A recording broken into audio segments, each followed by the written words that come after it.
ఆంధ్రప్రదేశ్లోని ఎన్నికల పోరు రోజురోజుకి ఉత్కంఠతను పెంచుతోంది. ముఖ్యంగా ప్రధాన పార్టీల్లో కీలకమైన పరిణామాలు రోజురోజుకి చోటు చేసుకుంటున్నాయి. ఇప్పటికే కూటమిలో భాగంగా 3 పార్టీలలోని కొంతమంది సీనియర్ నేతలు సీట్లు దక్కకపోవడంతో ఆగ్రహం వ్యక్తం చేస్తున్నారు. మరికొంతమంది పార్టీలు కూడా వీడారు. ఇప్పుడు తాజాగా టీడీపీ సీనియర్ నేత బండారు సత్యనారాయణ పెందుర్తి సీటు తనకు వస్తుందని ఆశించారు. ఆ సీటు జనసేన పార్టీకి కేటాయించడంతో ఇటీవలే విశాఖకు వచ్చిన చంద్రబాబును ఆయన కలవటం జరిగింది.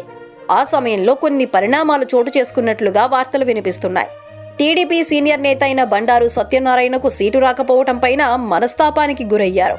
విశాఖకు వచ్చిన చంద్రబాబుతో బండారు సమావేశమైన తరువాత తనకు సీటు ఇవ్వకపోవటం పైన ఆవేదన వ్యక్తం చేశారు.